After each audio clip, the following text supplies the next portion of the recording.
తెల్లవారే వెలుగు రేఖలా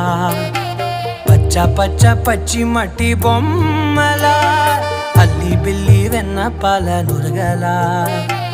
అచ్చ తెలుగు ఇంటి పూల కొమ్మలా